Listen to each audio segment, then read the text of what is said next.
నమస్తే friends, welcome back to Shreshta kitchen. నేను మీ రవలి. ఎప్పుడు ఒకేలా కాకుండా స్వీట్ తినాలనిపించినప్పుడు ఇలా కొంచెం డిఫరెంట్గా చేసుకొని తినండి. ఇది ఎంత టేస్టీగా అంత యమ్మీగా ఉంటుందో, అసలు ఏమాత్రం కూడా శ్రమ లేకుండా ఈజీగా చేసుకునేగలిగే ఈ స్వీట్ రెసిపీని ఇవాళ నీ ముందుకు తీసుకొచ్చేసాను. ఇది చాలా అంటే చాలా యమ్మీగా, సూపర్ టేస్టీగా, అలాగే కొంచెం టైంలోనే ఇది ప్రిపేర్ చేసేసుకోవచ్చు. పిల్లలకి, పెద్దలకి అందరికీ కూడా సూపర్గా నచ్చేస్తుంది. ఇంట్లో ఎవరైనా గెస్ట్ వచ్చినప్పుడు లేదా పార్టీస్ అప్పుడైనా కూడా ఇది మనం మంచిగా ప్రిపేర్ చేసి పెట్టేస్తే అందరు కూడా చాలా ఇష్టంగా తింటారు. సో ఇది ఎలా చేసుకోవాలో నేను ఇవాళ సింపుల్గా మీకు చూపించేస్తాను, పదండి. సో ముందుగా స్టవ్ మీద ఒక ప్యాన్ పెట్టేసుకొని ఇందులోకి ఒక 3 స్పూన్ల నెయ్యిని అయితే నేను ఇక్కడ తీసుకున్నాను.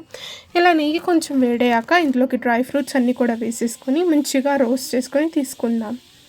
డ్రై ఫ్రూట్స్లో నేను ఇక్కడ కాజు, బాదం అలాగే కిస్మిస్ కూడా తీసుకున్నాను. ఇలా డ్రై ఫ్రూట్స్ మంచిగా ఎక్కువగా వేసుకుంటే చాలా బాగుంటుంది ఈ స్వీట్.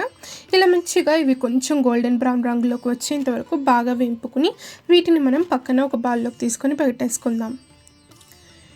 ఇలా నేను డ్రై ఫ్రూట్స్ అన్నీ కూడా ఒక బౌల్లోకి తీసుకొని పెట్టేసుకున్నాను. ఇప్పుడు నెక్స్ట్ ప్రాసెస్ చూసుకుందాం.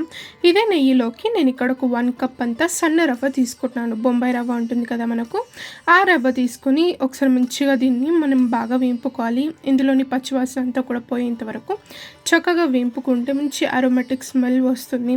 అలా స్మెల్ వచ్చేంత వరకు చక్కగా దీన్ని బాగా వేపుకోవాలి. ఎక్కడ కూడా మాడనివ్వకుండా ఇలా బాగా కలుపుతూ మనం సన్న ఫ్లేమ్లో కనుక దీన్ని బాగా వేపుకుంటే మంచిగా రోస్ట్ అవుతుంది.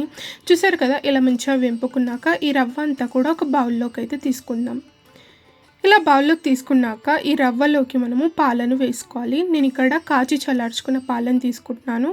పచ్చి పాల కన్నా ఇలా కాచి చల్లార్చుకున్న పాలు తీసుకుంటే బాగుంటుంది. నేను ఇక్కడ రవ్వ తీసుకున్న కప్పుతోనే ఒక 2 కప్స్ అంతా పాలను అయితే నేను ఇక్కడ తీసుకుంటున్నాను. ఇలా పాలని రవ్వలోకి వేసేసుకొని ఒకసారి బాగా కలిపేసుకుందాము. ఈ రవ్వ పాలు అంతా కూడా బాగా మిక్స్ అయిపోయేలాగా ఇలా బాగా కలిపేసుకొని ఈ బౌల్ని మనం పక్కన పెట్టేసుకొని మిగతా ప్రాసెస్ ఏంటో చూసుకుందాం.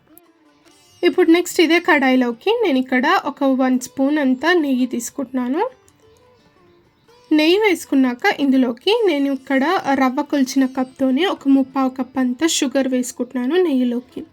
ఇలా షుగర్ వేసుకోవడం వల్ల మంచిగా అది క్యారమలైజ్ అయ్యి మంచిగా స్వీట్కి ఒక కలర్ అనేది వస్తుంది, మంచి రిచ్ కలర్. అలాగే టేస్ట్లో అయితే చెప్పక్కర్లేదండి, చాలా బాగుంటుంది. ఇలా క్యారమలైజ్ చేసుకున్న చక్కెరతోని మనం ఇలా హల్వా కనుక చేసుకున్నట్లయితే చాలా అంటే చాలా యమ్మీగా, సూపర్ టేస్టీగా ఉంటుంది. రెగ్యులర్గా చేసుకునే రవ్వతోని హల్వా, కేసరి హల్వా కాకుండా ఇలా కొంచెం డిఫరెంట్గా ట్రై చేయండి. ఇలా సన్న మంట మీద షుగర్ అంతా కూడా మెల్ట్ చేసుకుంటే ఇలా మంచి కలర్ వస్తుంది. అలాగే షుగర్ అంతా కూడా ఏం ఉండలు లేకుండా చక్కగా మెల్ట్ అయిపోతుంది అనమాట. ఇలా మంచిగా ఇదంతా కూడా బాగా కలర్ వచ్చాక ఇందులోకి మనం పెట్టుకున్న ఈ రవ్వ పాలు మిశ్రమం అంతా కూడా ఇందులోకి వేసేసుకొని నెమ్మదిగా బాగా కలుపుకోవాలన్నమాట. ఇలా కలుపుతున్నప్పుడు మంటను మీడియం ఫ్లేమ్లో పెట్టుకుంటే బెటర్. చూసారు కదా, ఈ విధంగా మంచిగా దీన్ని బాగా కలిపేసుకుంటే మధ్యలో ఉండలు కట్టినా కూడా అది వేడికి మంచిగా కరిగిపోతుంది అనమాట. చివరికి మంచి టేస్టీ అలాగే అట్రాక్టివ్ కలర్ కూడా దీనికి వస్తుంది. ఇలా చక్కగా కలుపుకుంటూ దీన్ని బాగా కుక్ చేసుకోవాలి మనము. ఇప్పుడు ఇందులోకి కొంచెం నేను ఇక్కడ ఇలాచీ పౌడర్ కూడా వేస్తున్నాను, మంచి ఫ్లేవర్ కోసం. ఇలా ఇలాచీ పౌడర్ కూడా వేసుకున్నాక ఒకసారి బాగా దీన్ని కలిపేసుకుందాం. మంటను లో ఫ్లేమ్లో పెట్టుకొని ఇలా బాగా కుక్ చేసుకోవాలి, లేదంటే అడుగంటిపోతుంది పెద్దగా ఉంటే ఫ్లేమ్. ఇలా ముందుగా మనం రోస్ట్ చేసి పెట్టుకుని ఈ డ్రై ఫ్రూట్స్ అన్నీ కూడా ఇందులోకి వేసేసుకున్నాను.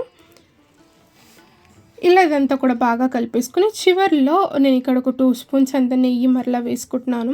ఇలా చివరిలో నెయ్యి వేసుకోవడం వల్ల టేస్ట్ అనేది ఇంకా బాగా ఎన్హాన్స్ అవుతుంది. చాలా అంటే చాలా యమ్మీగా, సూపర్గా కుదురుతుంది మనకు ఈ స్వీట్.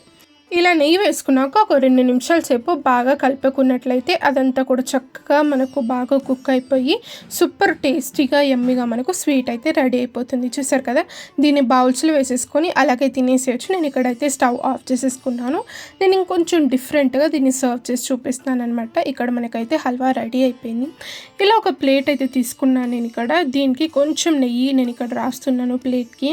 ఇలా కొన్ని డ్రాప్స్ ఆఫ్ నెయ్యి వేసుకొని ఇలా బాగా బ్రష్తోని స్ప్రెడ్ చేసుకున్నాక దీంట్లోకి మనం ముందుగా వేయించి పెట్టుకున్న డ్రై ఫ్రూట్స్ నేను ఇక్కడ కొన్ని పక్కన పెట్టేసుకున్నాను.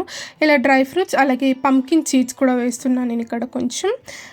ఇలా డ్రై ఫ్రూట్స్ వేసుకున్నాక దీని మీదకి మనము ఈ హల్వా అంతా కూడా వేసేసుకొని స్పాచులాతోని ఇలా కొంచెం స్ప్రెడ్ చేసుకుంటే ఈవెన్గా ప్లేట్లో అంతా కూడా ఇలా బాగా సెట్ అయిపోతుంది. ఇలా సెట్ చేసుకున్నాక ఇంకో ప్లేట్ తీసుకొని ఈ హల్వాని ఫ్లిప్ చేసుకొని దాంట్లోకి తీసుకున్నట్లయితే మనకు కేక్ షేప్లో వస్తుందన్నమాట. చాలా అంటే చాలా డిఫరెంట్గా యమ్మీగా కనిపిస్తుంది, అట్రాక్టివ్గా. రెగ్యులర్గా కాకుండా ఇలా కొంచెం డిఫరెంట్గా ట్రై చేస్తే పిల్లలకి కూడా చాలా బాగా నచ్చుతుంది అనమాట. ఇలా బాగా ఇందులోకి వేసేసుకొని చూసారు కదా, ఇలా ఎంత చక్కగా సెట్ అయిపోయిందో మనకు హల్వా. దగ్గర నుండి చూపిస్తాను చూడండి, అసలు ఈ టెక్స్చర్ చూడండి ఎంత అట్రాక్టివ్గా. కలర్ చూసారా అసలు ఎంత బాగా వచ్చిందో కలర్. మనం షుగర్ని క్యారమలైజ్ చేసుకొని తీసుకోవడం వల్ల ఇలా మంచి కలర్ అయితే వస్తుందన్నమాట.